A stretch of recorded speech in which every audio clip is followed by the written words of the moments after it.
पूर्वाग्रहों में बंधकर सत्य की उपेक्षा न करें। जीवन की सफलता, असफलता, उत्थान, पतन, उत्कर्ष, अपकर्ष मनुष्य के विचारों पर ही निर्भर है। जिसके विचार जिस मात्रा में साफ सुथरे, स्वतंत्र और सुलझे हुए होंगे, वह उसी मात्रा में प्रगति पथ पर आगे बढ़ सकेगा। इसके विपरीत जिसके विचार भ्रांतिपूर्ण, जड़ और उलझे हुए होंगे, वह जीवन रथ को जहां का तहां रोके हुए खड़ा रहेगा। नव सृजन, नव निर्माण, नव चेतना तथा नूतन उपलब्धियां प्रगति के लक्षण है। इस प्रकार की सृजनात्मक नवीनताओं का अधिकारी वही मनुष्य बन सकता है जिसके विचारों में नवीनता का अवसर हो। जिसका मस्तिष्क नव चेतना को ग्रहण कर सके, वही मस्तिष्क नव चेतना को स्वीकार कर सकने में सफल हो सकता है जो स्वतंत्र एवं साफ सुथरा हो। जिसका मस्तिष्क पहले से ही रूढ़ी मान्यताओं, अंधविश्वासों, भ्रांति धारणाओं तथा अस्त व्यस्त विचारों से भरा होगा, वह मनुष्य नवीनताओं को अपना सकने में सक्षम नहीं हो पाता।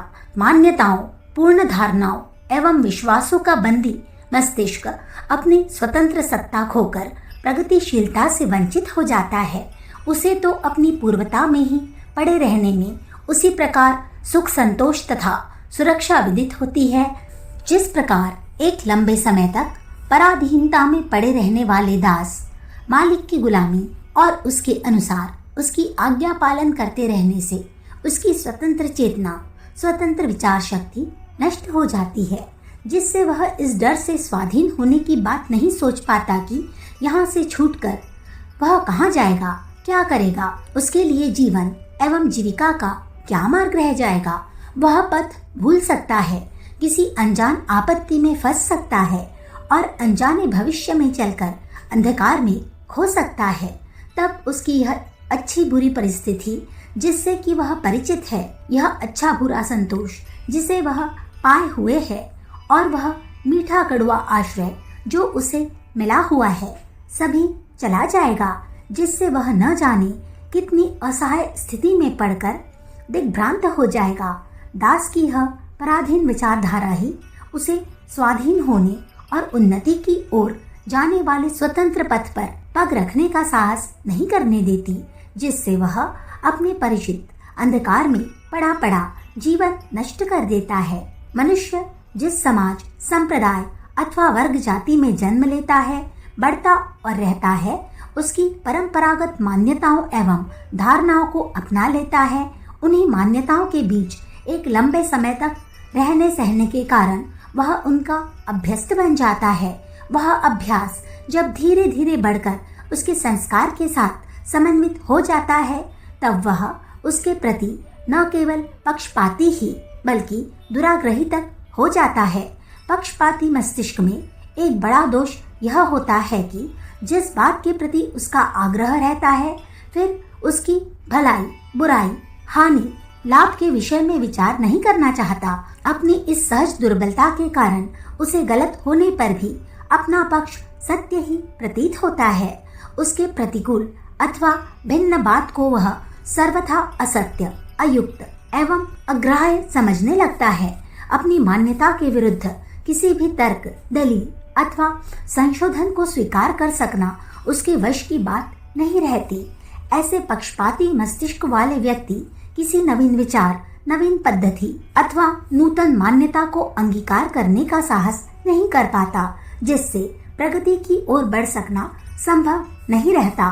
प्रगतिशीलता के अभाव में उन्नति अथवा उत्थान का प्रश्न ही नहीं उठता। अप्रगतिशीलता जड़ता का चिन्ह है और जड़ का जीवन यथा स्थिति में ही पड़ा पड़ा समाप्त हो जाता है। जो उन्नति, स्थान अथवा उत्कर्ष की आकांक्षा रखता है, उसे इस बौद्धिक गुलामी से मुक्त होना ही होगा। उसे आविर्भूत हुए नूतन प्रकाश, नव चेतना एवं नव विचारना को अपनाना होगा। पराधीनता, फिर चाहे वह मानसिक, शारीरिक अथवा बौद्धिक किसी प्रकार की भी क्यों न हो, प्रगति के लिए एक बड़ा अवरोध है। सामान्य व्यक्ति और असाधारण व्यक्तित्व में जो एक बड़ा अंतर होता है, वह उनकी बौद्धिक दास्ता एवं स्वतंत्रता का ही होता है।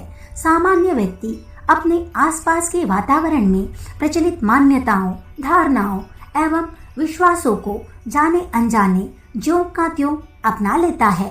वह उनके विषय में सत्य असत्य, तथ्य अथवा अतथ्य का तर्क लेकर न तो विचार करता है और न उनकी उपयोगिता अनुपयोगिता की ओर दृष्टिपात करता है। जबकि स्वाधीनता विचारधारा वाला किसी भी मान्यता अथवा विश्वास को तभी स्वीकार करता है जब उसको विचार पूर्वक उपयुक्तता की कसौटी पर परख लेता है। वह किसी बात को केवल इसलिए ही सत्य नहीं मान लेता कि वह पूर्व काल से परंपरागत चली आती है।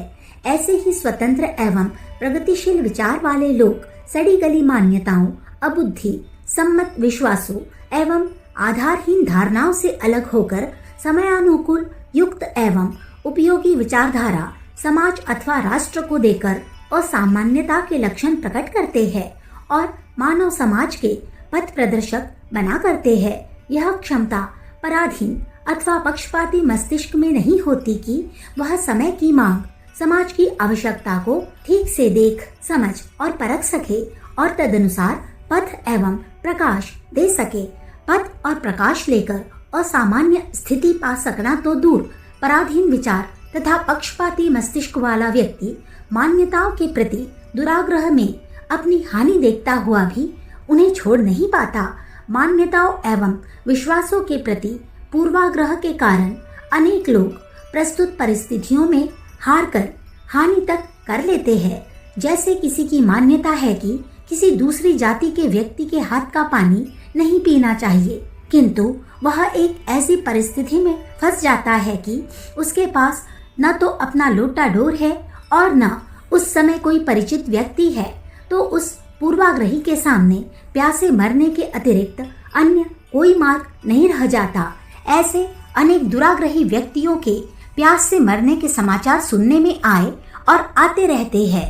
कभी किसी परिस्थिति विशेष में हो सकता है कि इस मान्यता की कोई आवश्यकता रही हो अथवा हो सके, किंतु सामान्य जीवन व्यवहार में न तो इसकी कोई आवश्यकता है और न महत्व।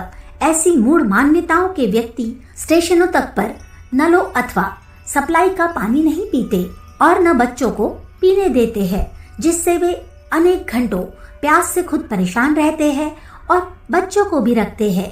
खान पान का संयम एवं शुद्धता ठीक है, किंतु जब वह विवेक सम्मत बात मूढ़ मान्यता बनकर किसी को पराधीन बना लेती है, तब उससे हानि होने के सिवाय कोई लाभ नहीं होता। मूढ़ मान्यताओं का पक्षपाती मस्तिष्क उनसे स्पष्ट होने वाले अनर्थों को देखकर भी उन्हें छोड़ना तो दूर, उल्टे दृढ़ पूर्वक पकड़े रहना चाहता है।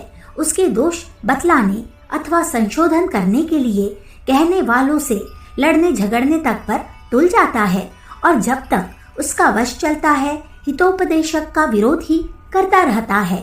सती होना भारत की बहुत समय तक एक मान्यता रही है। सती का अर्थ है सत्यनिष्ठ, जो स्त्रियां विधवा होने पर लोक मंगल के लिए सत्यनिष्ठा को बढ़ाने के लिए अपना जीवन अर्पण करती थी, वे सती साध्वी कहलाती थी। साधुता का आचरण ही सती होने का प्रमाण माना जाता था। ऐसी सतियां यहाँ घर घर होती थी, किंतु दुर्भाग्यवश समाज के स्वाधीन संचालकों ने इसे एक अनिवार्य जातीय प्रथा का रूप बना दिया, जो जन साधारण के लिए एक मान्यता बन गई। फलस्वरूप विधवाओं को उनकी इच्छा के विरुद्ध त्राही त्राही करने पर भी जबरदस्ती जलाया जाने लगा।